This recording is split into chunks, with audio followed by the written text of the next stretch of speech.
Hello everybody, welcome to my motovlogging channel, Moto Mengy.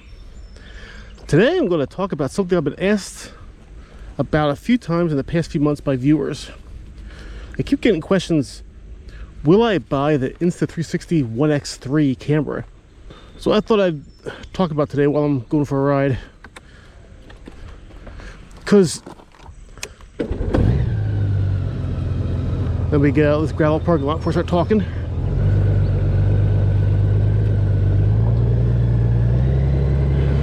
Now, I've been riding and filming with the Insta360 One X2 here, right in front of me, for about 2 years now. A year and a half, 2 years, something like that. And I love this camera. I mean, seriously, I love this camera so much. I have a few problems with it, a few nitpicks, but overall the camera is fantastic. I've had zero issues with it. It's been flawless. If it had better picture clarity, I get rid of the GoPros entirely and film entirely on the One X2. So with that in mind, am I planning to replace my One X2 with the new Insta360 One X3? And this is a question I keep getting asked by viewers. And I had a few people ask me if they would, the answer is no, I'm planning on staying with the One X2. But I've had people ask me for my reasons why. So I'll go over the reasons here. There's no real one reason though. This whole intersection here, by the way, has been changed recently. They're building an industrial park here in Leesport, Pennsylvania. This used to be field, used to be trees here. This is all new down here. Yeah, I'm gonna write down quick and take a look, because these two roads here didn't exist as the last time I was up here. This is obviously a warehouse they're building down here, but I don't know whose warehouse it is.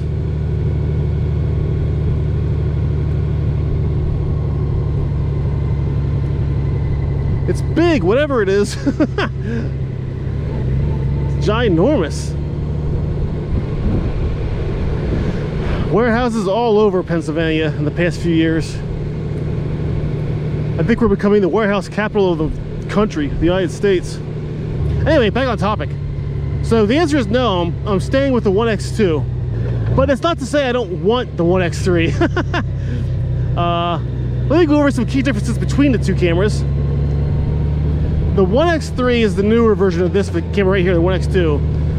The big differences are the screen on the One X3 is a larger screen. It's a rectangular screen too.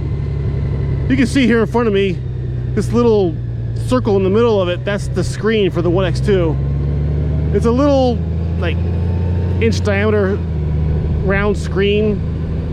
It's not very useful, but for setting the parameters and the settings and everything, it's all you need. But the new One X3 has a rectangular, much larger screen. All right, I'm just gonna ride around this thing and see what this is. So the One X3 right away has a better screen on it, but that's not a big deal. Once you're filming, you kind of just let it go. You don't really bother with it much. Here's a sign in the building. Maybe it'll say who it is. For lease. So it's not even occupied. They're building it just for the heck of it.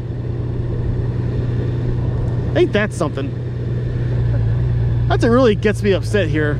All these warehouses being built in Pennsylvania, and half of them don't even have a company that wants to use it yet. They're just building the warehouse and hoping someone moves into it. Dear Lord, this place is huge. This thing is massive.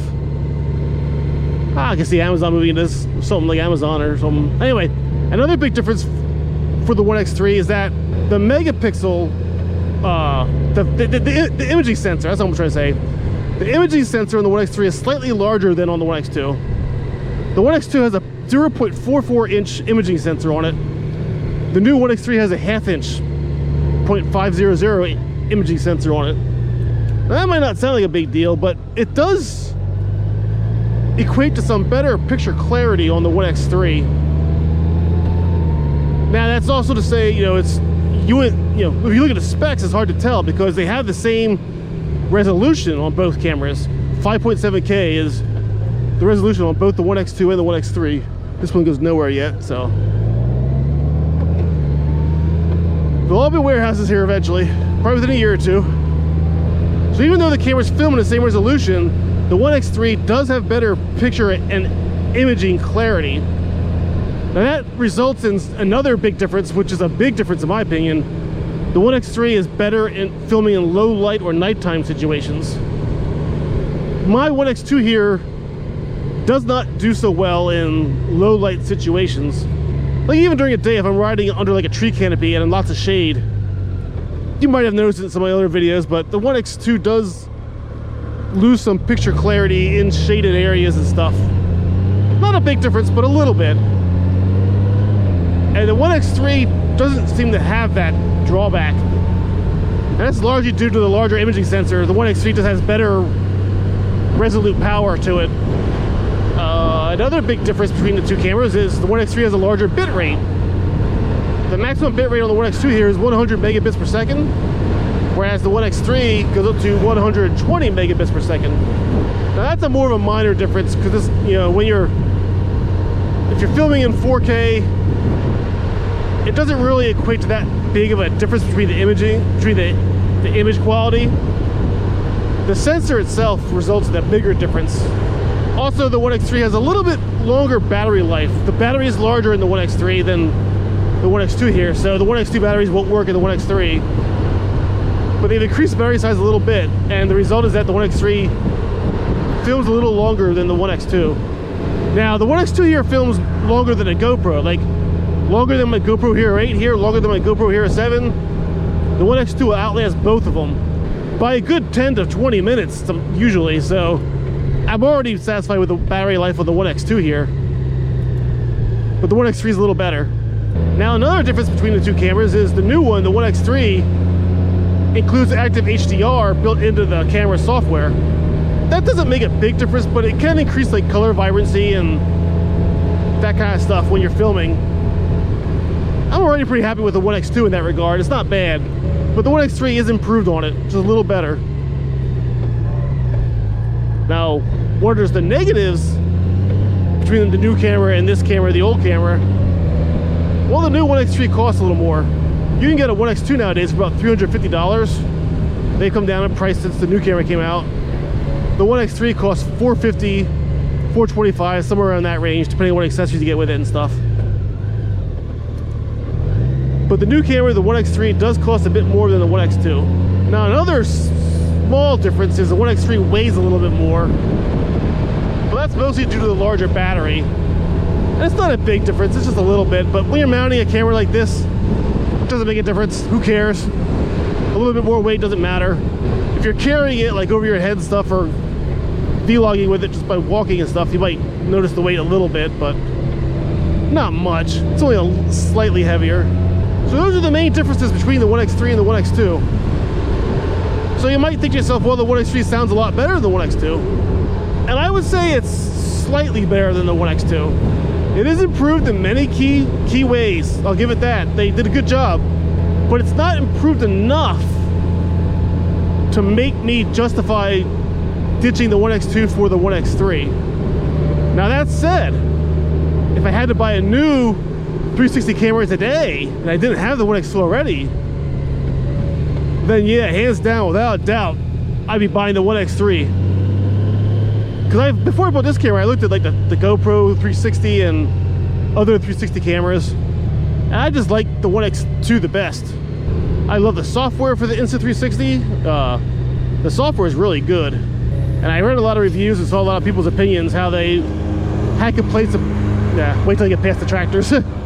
How they had complaints about the GoPro software a little bit. I mean, it's good, it's not terrible. Real Reality uses the GoPro software all the time. He likes it, but the consensus seems to be that the Insta360 software is really, really nice and easy to use and just very, very good. But if I had to buy, if this camera, if I dropped it tomorrow and shattered the lens or something or broke it, I couldn't get it fixed for a good price, I'd be replacing it the very same day with a One X3. So it's not that I don't think the One X3 isn't a good deal. It's a good camera. It's better than my One X2. I will give it that. But it's not a lot better. It's only slightly better. And for that reason, I just can't justify spending the $450 to slightly improve a camera that I already own that does the job perfectly well. Now, if one of my biggest problems with the One X2 is the resolution.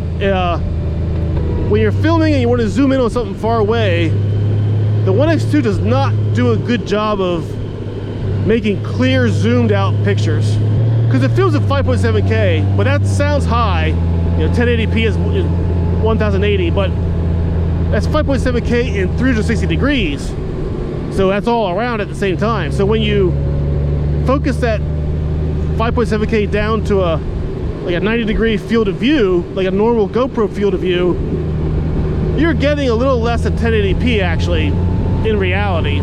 So like if you're filming like on a GoPro in like 720p and you zoom in on that picture, you're going to get some blurry, you're going to get some pixelation. And you get that with the One X2 as well. When you zoom in on something far away, okay, like say I'm filming with the One X2 now, zoom out there on that on the water tower there, zoom out on the water tower, and you'll see how blurry the picture gets. Now with a GoPro filming in 4K, you can zoom in on that water tower and get a pretty good zoom picture at good clarity. But because this is filming in 5.7K, which is only about 720p narrowed down to a field of view, like a normal field of view, like a 90-degree field of view, when you zoom in on that, you do get pixelation. The One X3, the new camera, doesn't solve that, because the One X3 is still filming in 5.7K. So even though it does have a better picture clarity, it's still the same resolution. So the One X3 doesn't solve the zooming issue I have with the One X2. Now it's a nitpick. I'm nitpicking here. It's a small issue. I'm not super concerned with the zooming ability of my One X2. But that said, like say the One X3 filmed in twice the resolution of this camera, or even 1.5 times the resolution of this camera, I'd probably be buying it tomorrow. I'd probably be buying it almost instantly, because that would address my biggest complaint with this camera, and that would be a feature and upgrade that I would deem worthy of paying some extra money for. So like say if Insta360 comes out with the One X4 next year, and the One X4 films in a high resolution, like say a 10.2K or a 9.6K or something like that, in that case, yes, I probably will be upgrading from my One X2 to the new Insta360. Now I'm not sure it's going to happen or not. I have no idea. I'm hoping it does, because if it does, I can film with this camera mainly and pretty ditch my other GoPros. Although I'd use them for other filming angles and stuff probably, but I can film primarily in the One X2 if that was the case. And I would, because that's how much I love this camera. I mean, I love the One X2. I love the Insta360 cameras. I love the software. I love everything about it. So the short answer is no, I'm not upgrading for the One X2 or the One X3. But my recommendation to anyone looking to buy a new 360 camera, and if you're looking at buying the One X2 because it's cheaper than the One X3, I would say no, don't. Get the One X3 instead, because the One X3 is a better camera. And if you're starting from scratch and you know, buy a camera new, then go for the new one, the One X3, because the improvements are worth it. You're paying about $100 more than the One X2 currently to get a One X3, maybe $75 to $100 more, but it's worth the price in my opinion. So, but for anybody who has the One X2 already, my opinion is it's not worth the upgrade, not yet. Hopefully the One X4 is. We'll see in a year or two, whenever it comes out, whenever they start talking about it. I mean, the One X3 just came out like a half year ago or a year ago, so it's too soon yet to worry about it, but probably within the next year we'll hear or get some details on the One X4. I would think so, because One X2 isn't sitting still. They're not sitting on their laurels. They're improving. They're changing things. They're doing a good job. I like them a lot. So that's my long-winded thoughts on the One X2 versus the One X3. Let me know down below in the comment section what you think of the One X2 versus the One X3. Do you own a One X2 or a One X3, or have you upgraded from a One X2 to a One X3, or are you thinking about buying one of the Insta360 cameras? Let me know down below. Thanks for watching. Thanks for riding along. Hope you're having as nice weather where you are as we are here in Pennsylvania. It's beautiful out today. And Take care, ride safe. See you next time. Okay. What did I miss? Check my notes quick. Active HDR and cost more. Damn. Zip it up. All right. Right on.